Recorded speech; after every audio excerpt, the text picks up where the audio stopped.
after a contentious dispute, primarily over wages and safety protocols, which threatened the entirety of the 2020 baseball season. The Major League Baseball Players Association and the owners have agreed to settle their differences for now and meet in the middle, allowing America's pastime to return under the guise of a shortened 60-game regular season. Lynn Worthy is a Kansas City Royals beat writer for the Kansas City Star. He joined me this week to discuss the return of baseball, what it means for the sports forecast this summer, and the impact it'll have on the pending collective bargaining agreement negotiations in 2021. I'm Kevin McShann. Let's have this conversation.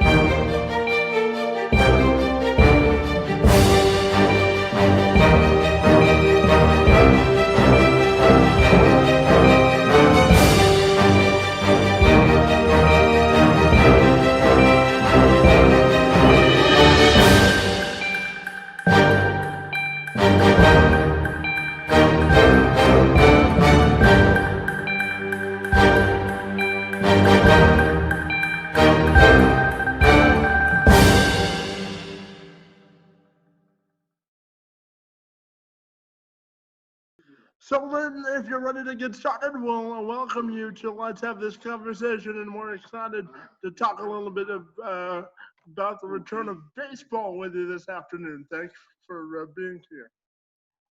Thanks for having me.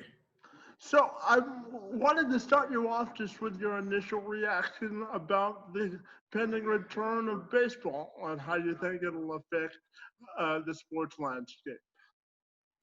Well, my initial reaction when I first heard it was like, okay, so it's really happening this time, I mean, after all the the thought that they might have gotten close, or they are getting close to a deal, or they weren't getting close to a deal, I was always sort of skeptical until this last time. I mean, people would ask me, friends or even colleagues, say, okay, they're getting close this time, or this is going to happen. I'd be like, no, don't count it as happening until it happens. And so this time my first thought was like, oh, okay, we really talking about playing a season now? And then it sort of, your mindset changes to, okay, what's this going to look like? Is this, and then also just sort of like, okay, there's going to actually be baseball, which was in doubt for months, not just because of the virus, but because of the way the negotiations were going. So it went from, is this really happening, to, okay, let's get this thing going.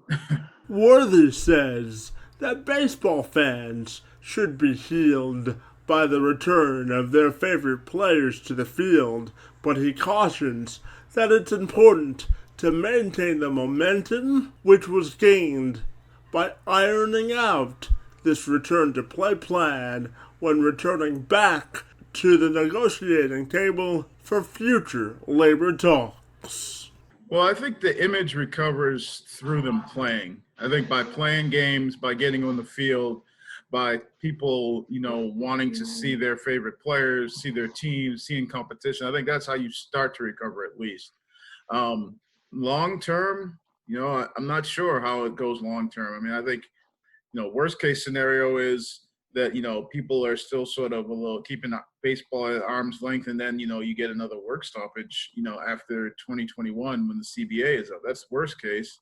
I think best case, and, if you want to be real optimistic, is, okay, maybe some of the back and forth and what seemed like animosity, and, there were some public statements that seemed to be almost finger pointing. Maybe optimistically, having gone through that helps them to be able to make a deal later on, because they've sort of already had that back and forth. The negotiators have had that. They've sort of been able to, they've been dealing with each other for so long, and they've sort of developed, maybe, I don't want to say a great rapport, but maybe there's some understanding, or at least they're on the same level at some point because of having gone through this. Again, that's the hopefully optimistic, but I think the worst case scenario is, like I said, you come off of this year where you couldn't get things started until late. you play it this year and then another season, and then you have a work stoppage. And then I'm not sure how the game – I mean, I don't want to say the game doesn't recover from that, but I think it's a slow recovery at best from that if that happens.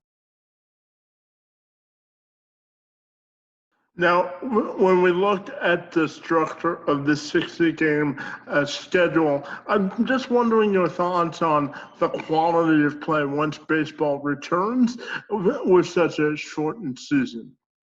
Well, 60 games compared to, the 162 is like almost like you're just coming down the home stretch.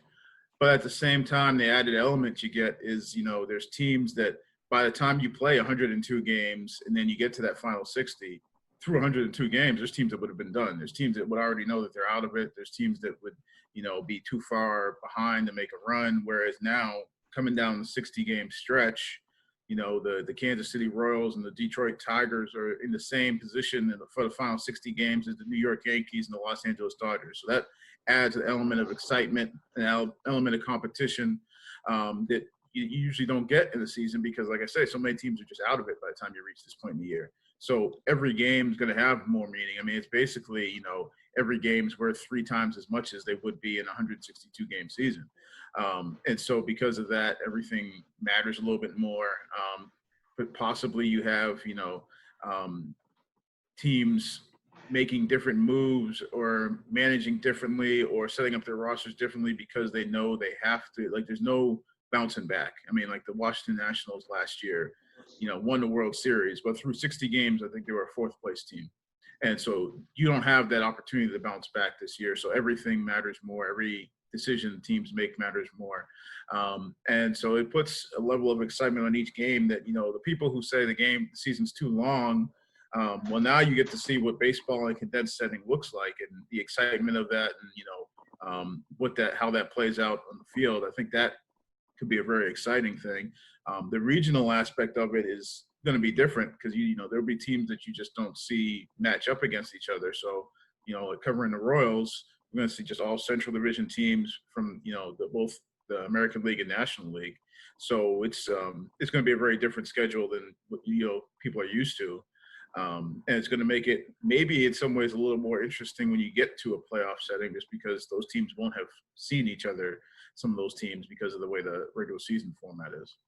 And when we look at competing for attention of viewers, certainly we're all starving for sports, and I'm sure that people will be glad to have the sport back. When other sports like the NBA comes back, the NFL goes into training camp, do you think baseball will have a hard time attracting people to watch their games once other sports comes back? That's a good question. I mean, I'm not sure. I think there will be the hardcore baseball fans will still want to see baseball and want to see it in, like I say, this condensed form. But you're also, I mean, this is going to be a unique time where, NBA is usually done well before you get into, the meat of the baseball season. You'll have NBA, you'll have, MLS, you'll have, WNBA, you'll have NHL, all these teams trying to resume at the same time. So it'll be interesting to see actually how much that fragments the viewing audience. And I'm not sure if I could say for sure how it's going to affect baseball. I mean, because it's something we've never seen before. I think diehard fans definitely, I think, will be back. Casual fans, I don't know. I mean, because, the thing baseball has, especially in the middle of the summer, is it's the only show in town. Now that's not going to be the case. So maybe the casual fan isn't as apt to tune in, or maybe some of the new things they're experimenting with, like rule changes and the extra innings things, and maybe that brings some intrigue where people want to see how those play out. I'm not really sure that I could say for certain. Now, do you think if they would have started earlier or gotten back on the field earlier, that they would have had the opportunity to attract a younger fan that may have not necessarily watched baseball in the past? Sure, because if you're the first ones back and you're the only game in town, the only thing for people to watch, especially with, people still spending a lot of time inside or being careful because of the pandemic. I mean, I think that's just, you have a captive audience. You've got eyeballs on the game. And I mean, I'm not sure that it means that your fan base grows exponentially, but getting more people to sit and watch the game, getting more people who maybe don't have other things to do, or people who, maybe would be doing something else, but now are inside and baseball is their option.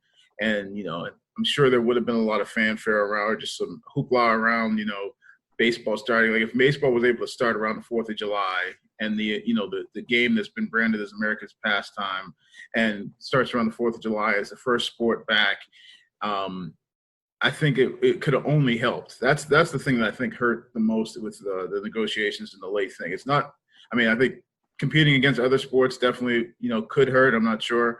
But I think the fact that you lost that window of time where you could have been the only ones playing your sport for the entire nation to see and watch on a regular basis, that's where I think it hurts. I think that, and obviously we won't know, there's no way to say exactly how much, because you can't really, count numbers that you don't have. Mm-hmm. But I think that's where, that's where it's going to really hurt in terms of, being able to attract new people. Now, as we're all sitting inside, certainly fans don't want to hear about the fighting over millions of dollars. But who do you think is to blame for the delay? More so of why it took so long to get started again, the players or the owners? How do you feel about that? I'm not sure that I could put the more blame on either side. It's definitely a shared blame, and I think it's the players, the owners, the people who are actually doing the negotiations. It's it's not just I don't think it's a black and white thing. I don't think you could say that it was just one side should have maybe acquiesced to the other. I think the players seem, if nothing else, like they were really galvanized, and they had sort of they showed some unity throughout this thing, just in some of the things that you saw, the public statements or the social media and things like that. I don't know if you could say one or the other. I think just overall for the game of baseball, to have wasted time, for lack of a better term, I think hurt the game. But I don't know if I could say, I think, the players definitely had, they make a point when they talk about, okay, there's going to be losses this year, but when they had 4 consecutive years or 3 consecutive years of, record revenues, that didn't mean that the players all of a sudden got more of that money. At the same time, owners talk about what they're going to lose on a daily basis or a per game basis. And, they put certain numbers out to say something like $640,000 per game is what they would lose with no fans in the stands. And obviously it's a business, so they've got run a business. They've got people that they've got to besides players who they employ. So I can't say that it's one side or the other. I just think that I feel like there should have been more cooperation, or at least you would have liked to see. Now it's probably too much for me to say there should have been, because I'm not in those meetings. So that's probably a leap too far, but you would have liked to see from the outside more cooperation between both sides. And tell me, what do you think about the league's plan to keep everyone safe through their safety protocols?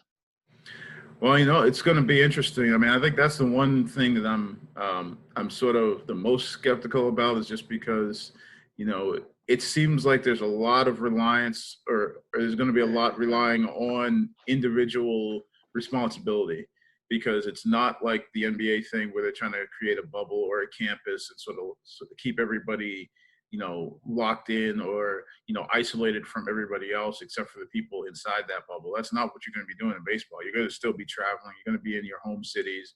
You're going to be in different cities. There's going to be a lot of guys.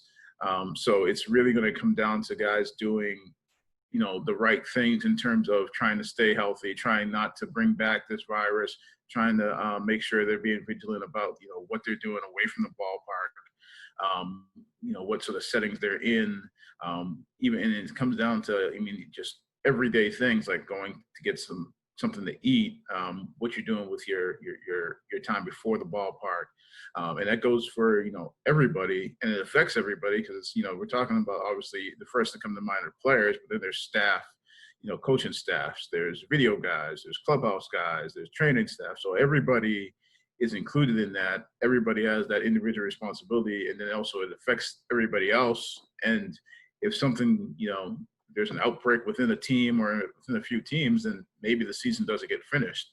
So, I mean, I think they're trying all the measures they can. I mean, I know, like the teams report July 1st, and I know for Kansas City, the first couple of days, they won't even really be on the field. It's going to be testing and sort of isolation to make sure that they know guys are clear of the virus, and then it won't be until Friday. So you got about 48 hours before anybody's doing an organized workout. And then, once they start going, it's going to be testing every other day. There's going to be antibody testing once a month. Guys test positive, they're going to be isolated and, going to be basically self-quarantine.